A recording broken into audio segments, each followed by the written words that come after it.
Okay, we will continue Mettā Pāramī. So before giving a talk, we will pay respect the Buddha, the owner of Dhamma, and reciting Namo Tassa 3 times. Namo Tassa Bhagavato Arahato Samma Sambuddhassa. Namo Tassa Bhagavato Arahato Samma Sambuddhassa. Namo Tassa Bhagavato Arahato Samma Sambuddhassa. In the previous talk, we have given the way to send the Mettā, the way to radiate Mettā according to Mettā Sutta. So,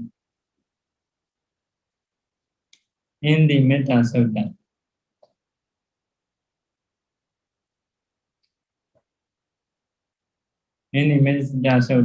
like sending Mettā for all beings as a one, so all beings.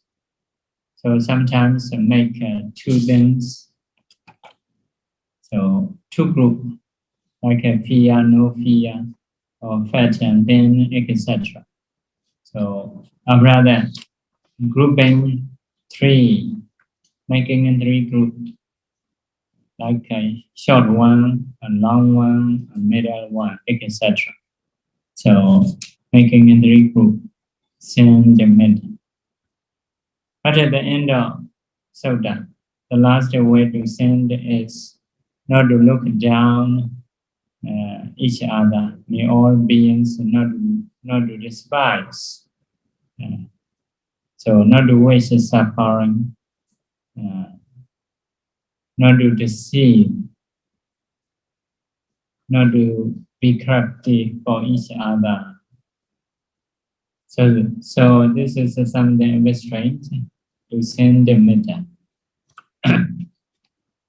So these are ways to send the Mettā. So there are many different ways. So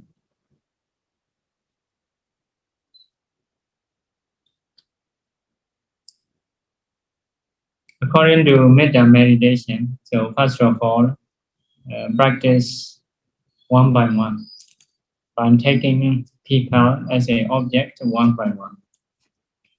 After that, making group like all beings, or all men, all noble, all ignoble, etc. So then go to 10 directions. All beings in the east, all beings in the west, etc. So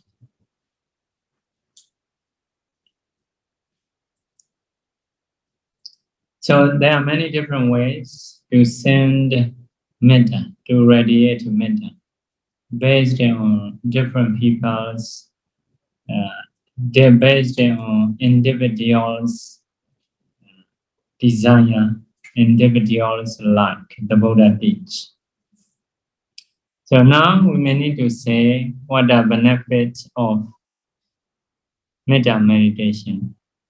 So if someone practices Mettā meditation, if someone radiates Mettā, or if someone fulfills Mettā Pāramī, so have to sleep peacefully, have to wake up peacefully. Why not dream bad dream? Human or people will love. Deva will love. Deva will protect. Not to get fire or burn. Not to have a poison. Not to be affected. Not to be affected by weapons, can get the concentration quickly. So this is also one of the results. Can get the concentration quickly. So sometimes if you cannot get the concentration quickly, you may do Mettā. So next one is when have a clear face. If someone have a Mettā or doing a lot of Mettā, so his or her face will be clear. It is also one result, one benefit. In the near death, can die without delusion. Then can reborn in the Brahma realm. So the Buddha and Bande Sariputta, one time as a ascetic, they have practiced Mettā meditation for 7 years. For 7 years. After death, they are reborn in the Brahma realm.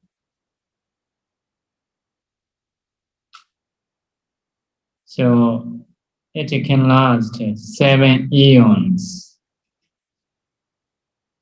7 eons.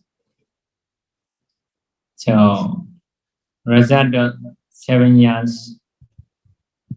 7 years working can get 7 eons. So this is a Mettā meditation work. So you may have done working for 7 years. So you may check your benefit. Can get 7 eons or not. So they can stay in the Brahma realm 7 eons. After coming back from the Brahma realm, they reborn as a human. So for the Bande Sariputta do be. So you don't know how to get angry. So although you say something badly, so he may not get angry because he has done Mettā meditation long time, reborn in the Brahma realm. So the beings in the Brahma realm, no one can have anger. So no one gets angry because of this habit. So you don't know how to get angry. So these are results of Mettā meditation. Mettā Pāramī. So another thing is people want to know that sending Mettā is for the person who are sending Mettā or for the other ones. Sometimes people ask, Bande, please send the Mettā to them.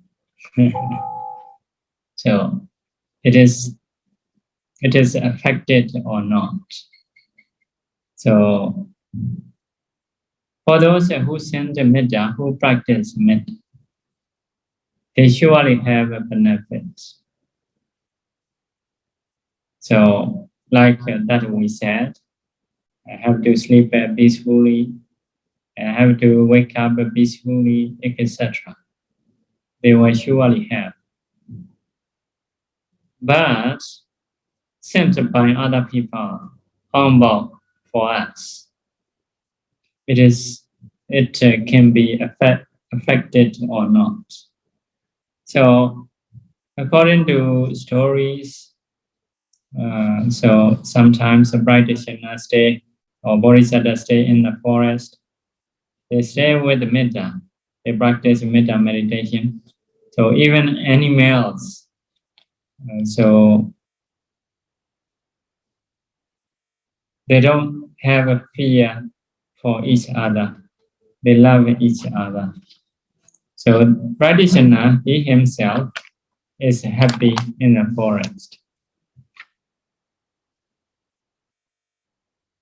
So because of this, even to the animals,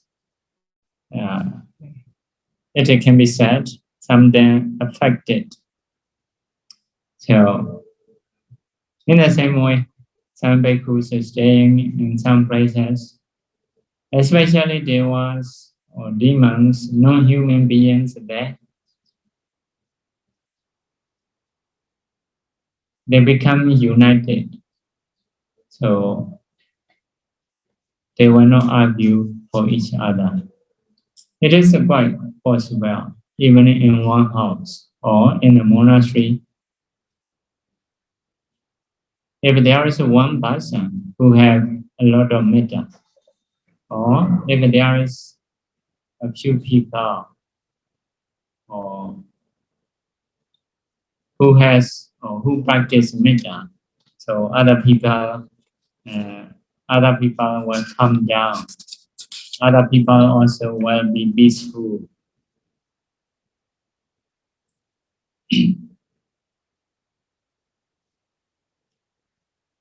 So because of this, something affected. In the Buddha time, there is a Pandyanana's friend complaining Buddha, abusing Buddha. The Buddha sent mettā to him. So at that time, he loved the Buddha. So after that, the listening Dhamma becomes Sotapanna. So there are this kind of stories. There is this kind of stories. This kind of story. So it can be said mettā is affected even for the others. But if you want to have a benefit strongly, so you should practice yourself. It is more sure. So another thing to say is, what is the danger of mettā? Or what is the benefit of mettā? If someone practices mettā meditation or mettā Pāramī, no need to worry to have anger. So if there is mettā, there is no anger. But attachment or craving will pretend as a mettā. For that, you need to be careful. Because of this, as a rule, you should not start with someone you love much or you hate much. If you're trying to start with a person you hate, your mettā is not yet strong, so we get anger easily. In the same way, you may not start with someone you love very much, like a son and daughter or parents sometimes. So instead of real mettā, it can be attachment, can be craving. So craving and attachment may pretend as a mettā. If so, it is a normal mettā. So another thing, you should not practice mettā meditation on different gender. Different gender is man to woman, woman to man. Not to send the mettā individually. As a group, it is okay. Sarva all men. Sarva purisa, all men. It is okay. But, so, as an individual, man to woman, woman to man, you cannot do that. Why cannot do? So, if you focus just one person long time, so it is very possible to move into attachment. If so, your mettā will break. So, because of this, you need to be careful. Attachment not to pretend as a metta. Okay, this is a metta meditation. So it is a very common practice. Everyone accepts. Everyone accepts. Just we need to practice. Everyone can agree that to practice that.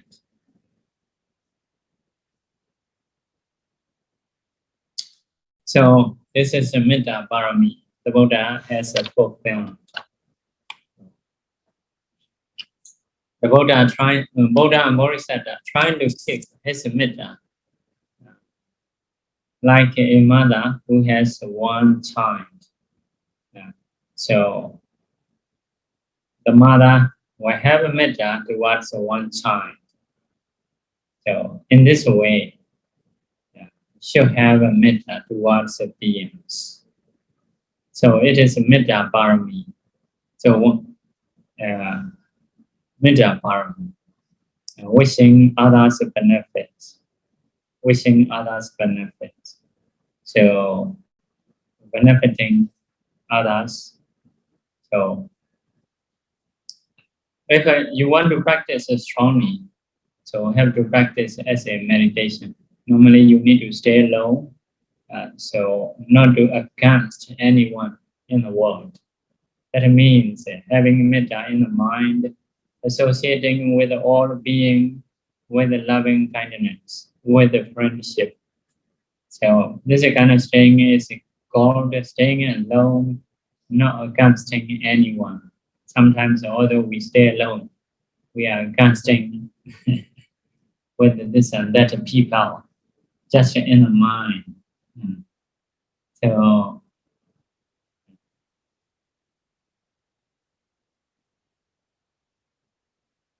sometimes personality. So to have a personality for everyone, it is a bit difficult. People are also different kinds of people. To have a Mettā fully, sometimes it is not easy. So you stay alone, just to practice Mettā meditation. So it can be powerful, So for the Bodhisattva have done many different ways, helping bodily, verbally, and mentally, like that. So it is Mettā Pāramī. So we will move the last one, Upekkha Pāramī.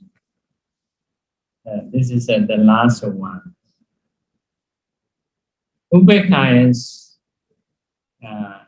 middle nature or suitable nature, suitable to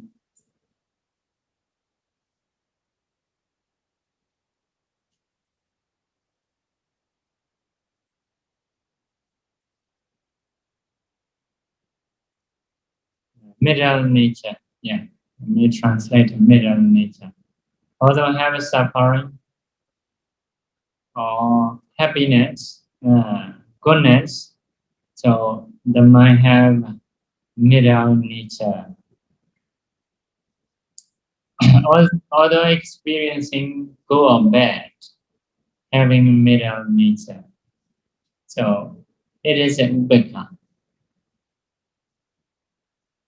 For the Upekkha, the object for the Upekkha is the same as for the Mettā. Beings, all beings or individuals. So you can take as an object. But the attitude is different. Mettā is wishing others benefit. Upekkha is not like that. Kammasaka, thinking that there is karma as their property. So although you see someone is suffering, you take that person as an object. It is because of bad karma.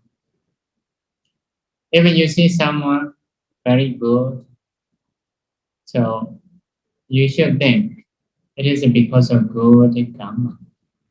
No love, no hate. In the same way for own self, may experience good or bad, harmed by other people or helped by other people. So no love, no hate because of my karma. So no love, no hate, no sad, no happy. But there is this kind of mind, understanding karma and karma result, connecting with the cause and effect. So it is an upekkha, taking being as an object, having this kind of mind, everything is because of karma. Karma is your own property. So you can say Sabe Sada Karma Sika, Sabe Bana Karma Sika, Sabe Buddha Karma Sika, Sabe Bhogla Karma Sika, like that. All beings have karma as their property. All women have karma as their property. All men, all noble, all ignoble, all devil, all human, all beings in a woeful state have their karma as their own property. So in this way, they think. According to Abhina Sutta, not just a karma saka, karma dayada. Karma dayada means have a karma as their inheritance. As their inheritance. Karma yoni, have a karma as their origin. Karma bandhu, have a karma as their friend. Karma Brahsarana, have a karma as their shelter. So, yang karma, Krisati Kalyana Bapakama, that's a dialogue voice. Steady, whatever karma, good or bad, that they do, they will be inheritor of those karma. So, this attitude, this kind of mindset is called Upekkha Pāramī.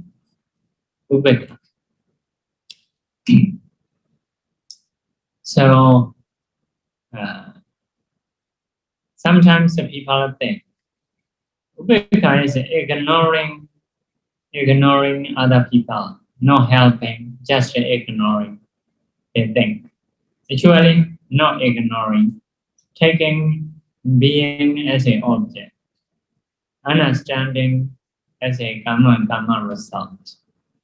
So those people, I think, will help more other people, will help other people more because they understand good or bad. They believe in good or bad. If they do good things by helping other people, so they will have a good result. They understand.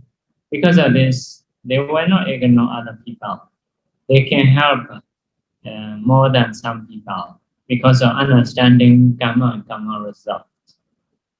So helping other people not easy, but if we want to do good things, we will do that. So it is good for other people, also good for oneself. So those people are not shakeable. Other people go or not, they are worthy or not, not much thinking. So because of own goodness also they do. So those people will help more than normal people because of understanding karma.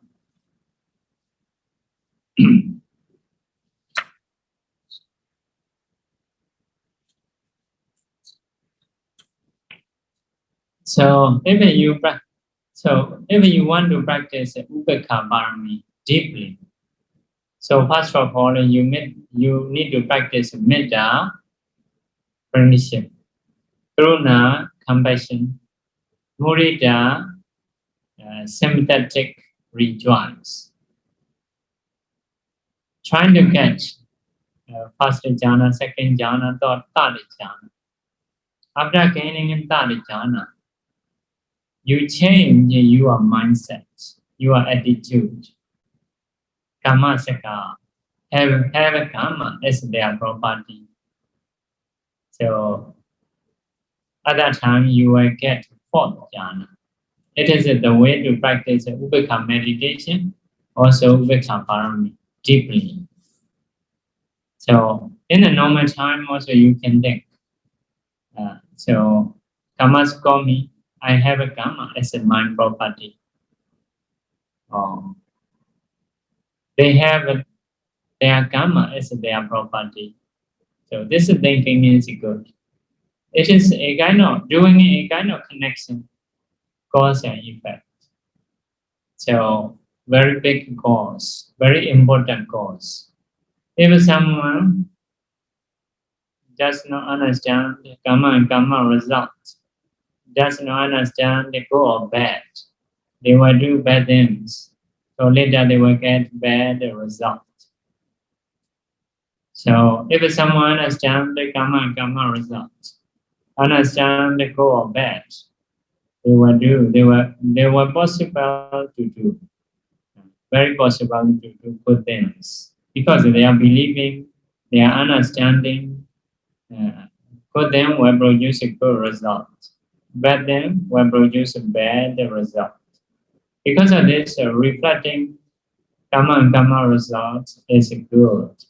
So for the Abhina Sutta, there are two Sutta about the Abhina. One is especially for one is for everyone, and the other one is for the bhikkhus or practitioners. So there are some reflection you need to do again and again. You need to do every day. One of those is karma saka. I have karma as my property, as my relatives, as my friends, as my shelter, as my origin. Whatever karma, good or bad, that I do, I will be inheritor of those that karma, like that. Need to reflect and kanaka. If so, you may be able to do good deeds. You may be able to avoid bad deeds. So, Upekkha is one of meditation, also one of Pāramī to practice.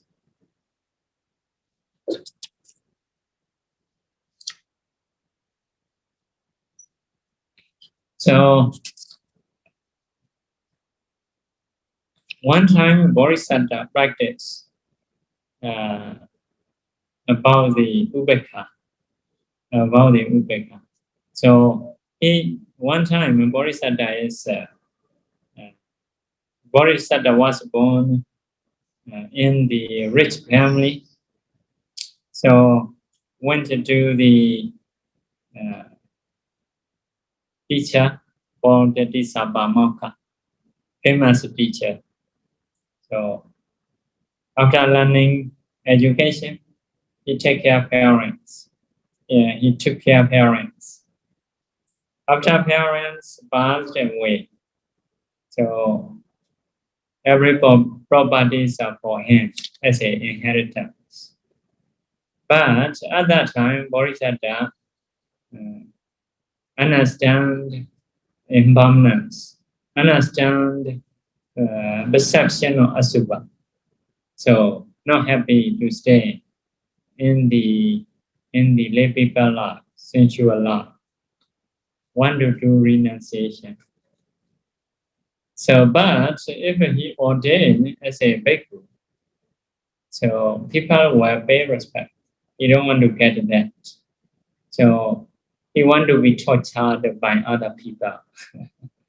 So he wish himself to be tortured by other people. So also he will practice not to hate them. So because of this,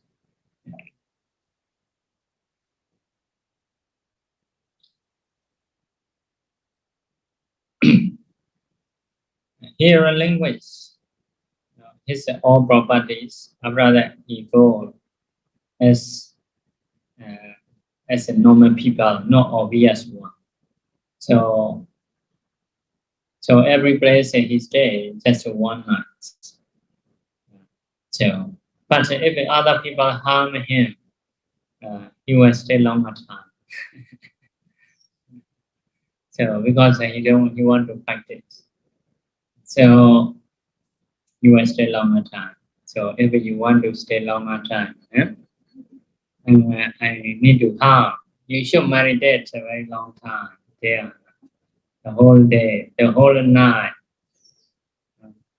So you will practice that. So he practiced in this way. So his wearing means just to cover for to cover shameful body parts. Just to do it enough. So some places people are very rude, especially children. They pretend like a scary to be harmed by the children.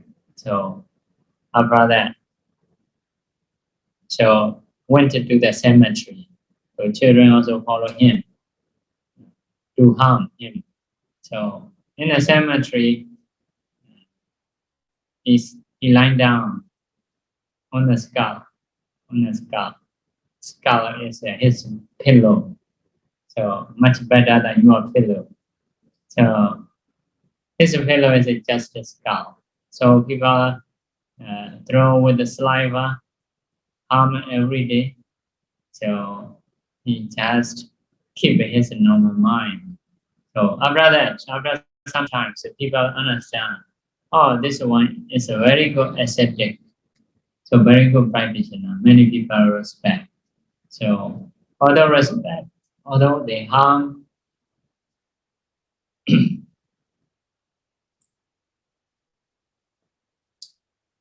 so Bodhisattva trying to practice not to love, not to hate. So even a Bodhisattva have practiced in this way. So, but I cannot remember that about this practice. It is not correct practice, wrong practice. So I heard that because you are like finding to be tortured by other people. So because of this, I'm not so sure, but just I remember that I have read about that. So anyway, without finding to be tortured, just naturally you may get, for example, other people have harm, so you should not hate them. It is okay to practice. So although other people help you, so just understand as a karma and karma result. It is okay. So intentionally finding problem is it is not sure. That here not mentioned in the numerology's book about that, but it is also a kind of wrong practice. So something I have read in this way. So anyway, so not to hate, not to love, it is to practice. It is to practice. So especially if you want to do big job, so you need to have this kind of mind. Even you come here to practice, sometimes you have to ignore your friends, maybe your children or husband and wife.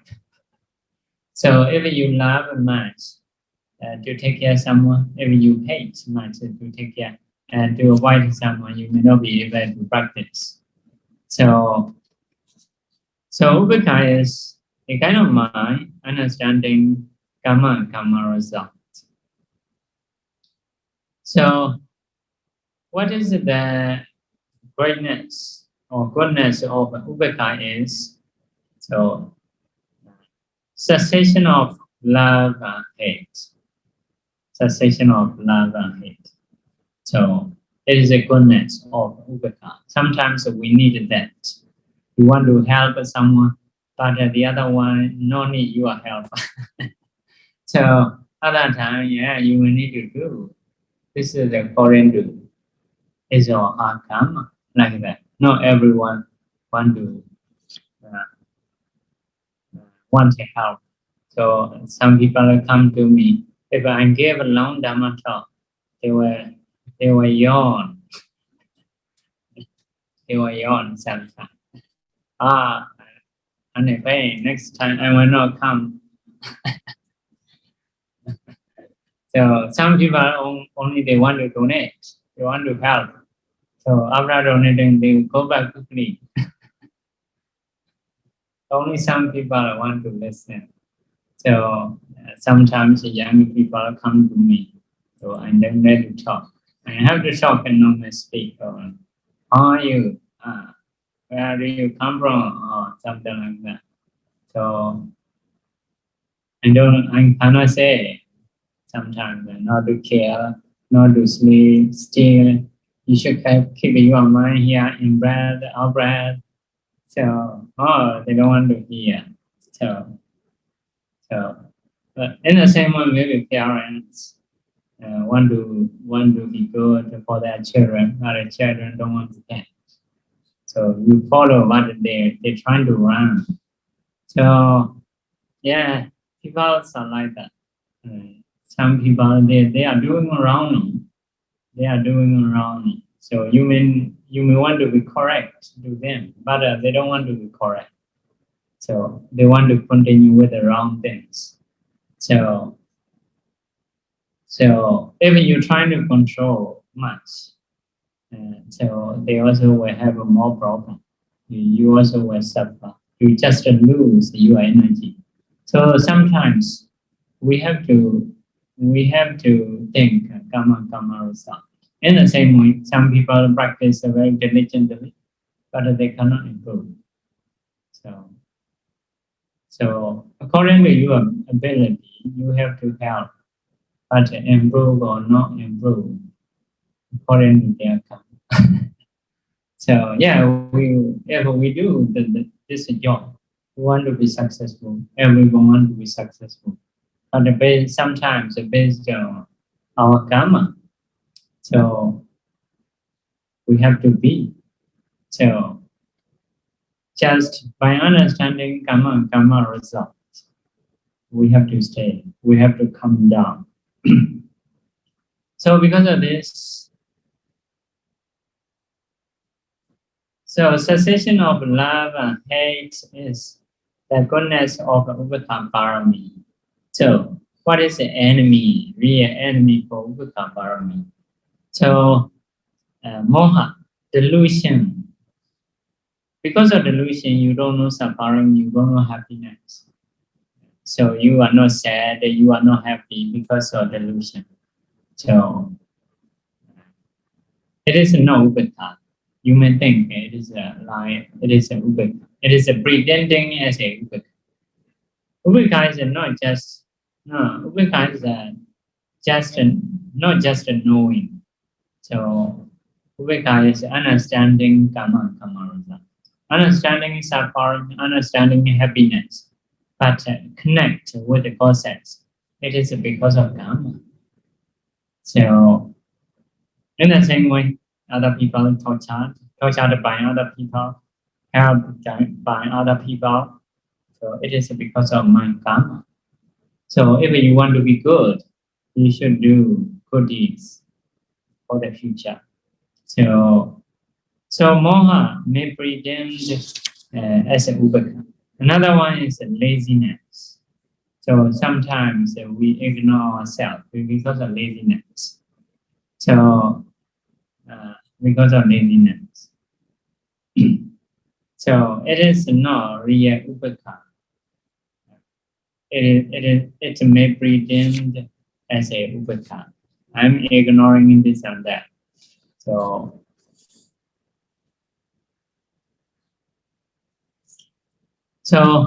in the Upekkha Pāramī, so what is mental phenomena? What is Abhidhamma? It is a Tatra Mijadada Chedasika. Tatra Mijadada Chedasika. A kind of Chedasika balancing the other factors. Balancing the other factors. No go to this side, no go to that side. So it is a Dadara Metta Chitasika.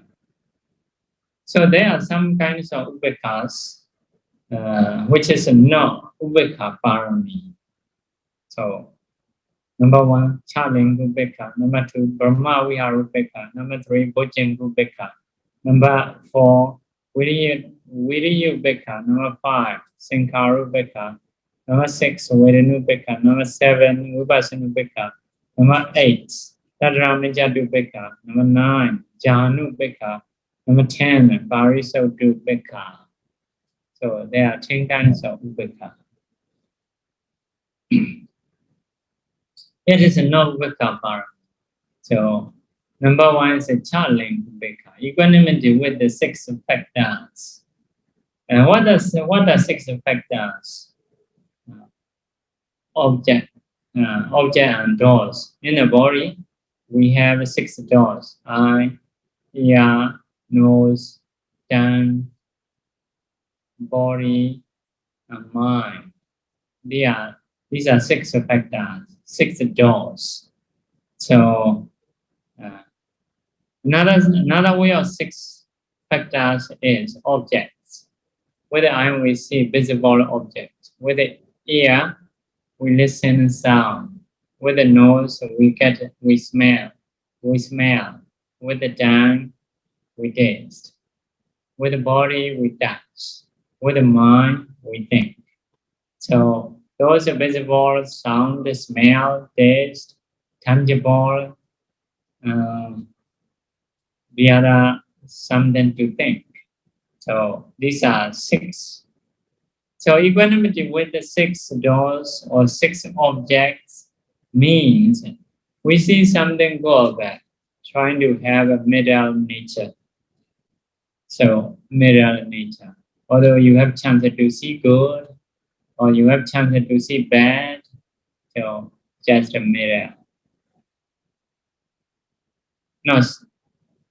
Not happy, not sad, just a middle. Seeing is just a seeing. Something connecting your eye is just a color and form. No more than that. Thinking beautiful or ugly, it is based just your thinking. So reattaching into your eye is just color and form.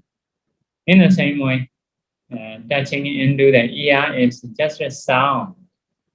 Badly saying or saying in good way, it is your thinking. For example, if you say in Chinese in a good way or bad way, I may not know. Just that I hear my ear just accepts as a sound. No meaning. The meaning is perception, because you have learned this is what you are saying, like that. If you don't learn, if you don't have perception, touching, impinging into the ear is just a sound, no more than that. So in this way, so they can ignore. They will ignore love and hate. So it is all Dadara Metta Chitasika. As a phenomena, it is a Dadara Metta Chitasika. Mental factor named Dadara Metta. Number 2 is Brahma Vihara Upekkha. That means a kind of meditation, thinking as a karma, by seeing people, by seeing being. So it is a Brahma Vihara Upekkha. Brahma is superior, Vihara is staying. So which someone can stay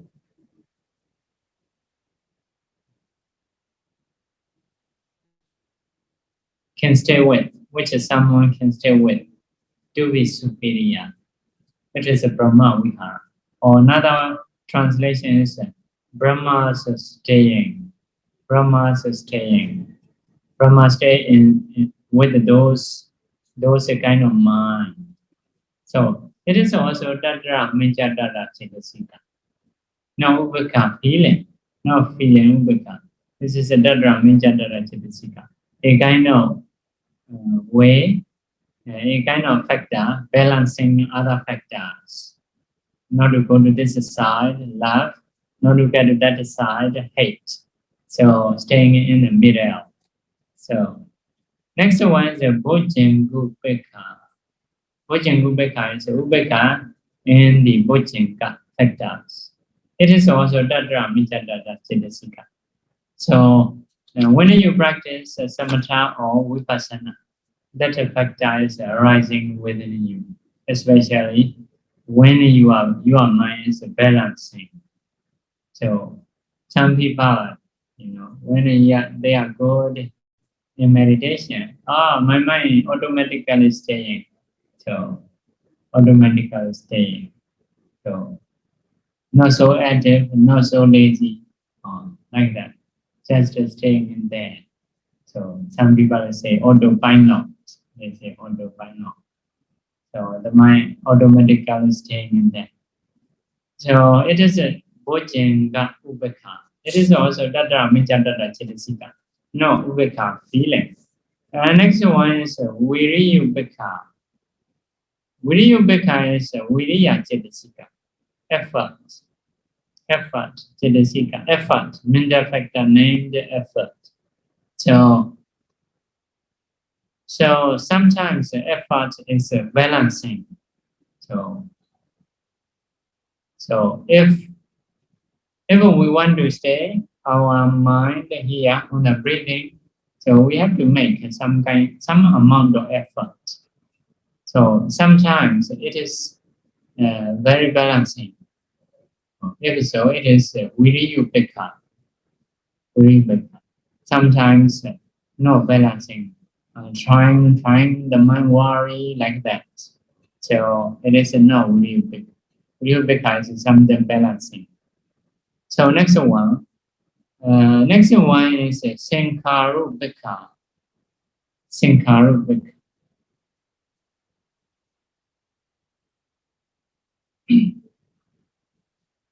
Sankharupekkha. Sankharupekkha is after when you practice vipassana. So first of all, you need to discern materiality. Then you need to discern mentality. After that, you need to discern cause and effect. After that, you have to see arising and perishing. So later, just you see perishing. So everything is perishing very, very quickly in your mind. So you think, oh, it is dangerous. It is fearful. You bored with that object, although you are happy in the past. Now you have no more happy with that, with the body. So some people are very happy with their body. So practitioner in that time will not be happy with their own body because always seeing as a nature, impermanence, suffering, self. So they are not happy with this body. Have to go to toilet, have to wash your face, have to drink, so have to eat. So from time to time get disease, sick. If we sit a long time in this way, body pain. So for those who has a mindfulness, the body is suffering. They understand. So because of this, no more happy with the body. It is a nirvana. So after that, want to be free from those things. Want to be free from body. Want to be free from mentality, materiality. So after that, thinking back. Then after thinking back, to make sure, do you really want to release? So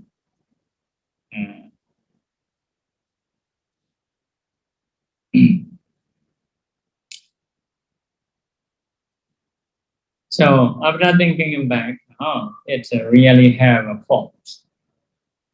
really have a fault, really suffering, really non-self, really impermanence, then we're trying to release. So after releasing, so no more to hold. So don't want to hold anymore. Don't want to take anymore. So just a middle nature. So according to teaching, husband and wife, husband see fault of a wife. Again, have to make sure. Have to make sure.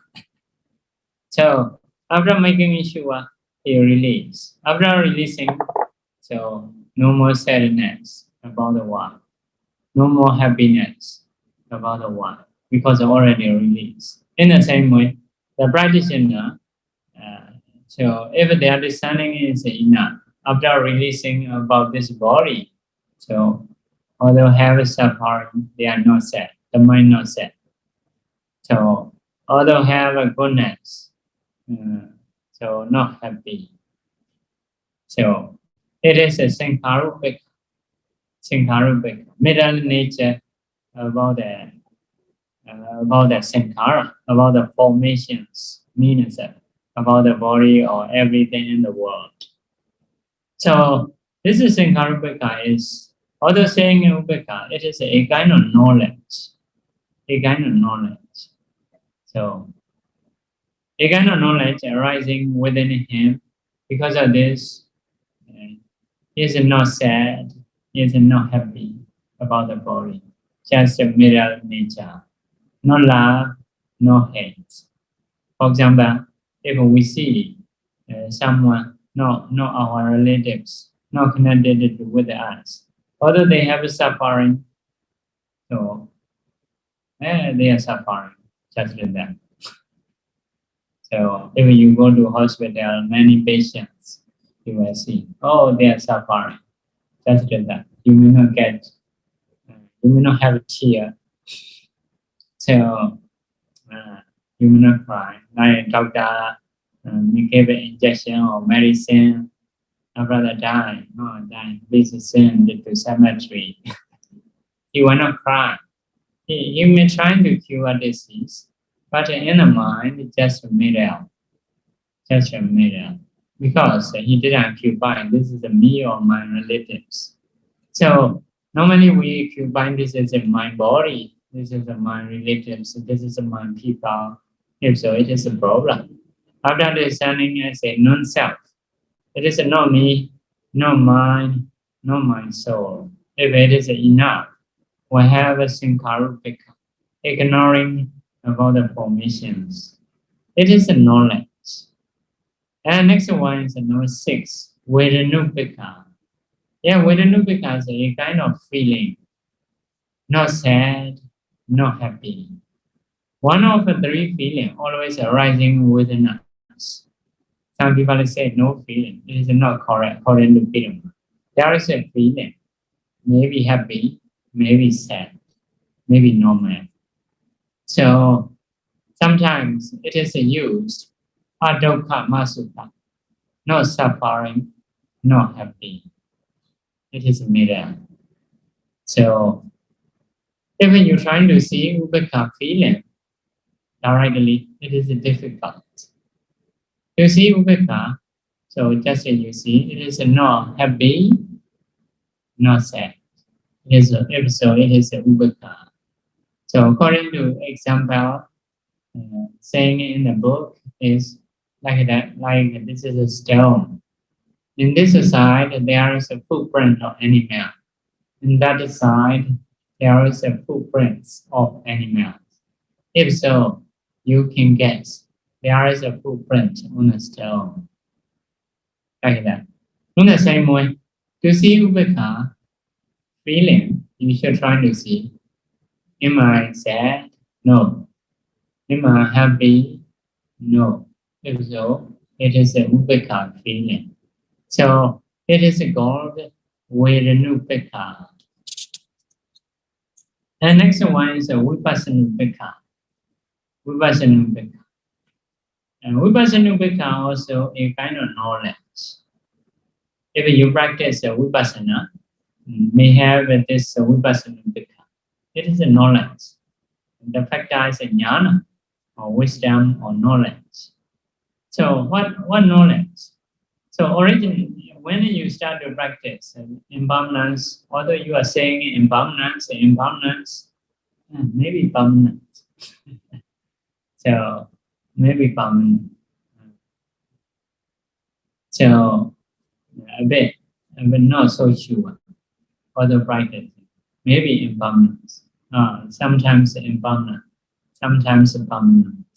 Because after meditation, you take your phone and you bring in your phone. If someone break something of you, so you may get angry. So you forget impermanence, the nature of impermanence. So not sure.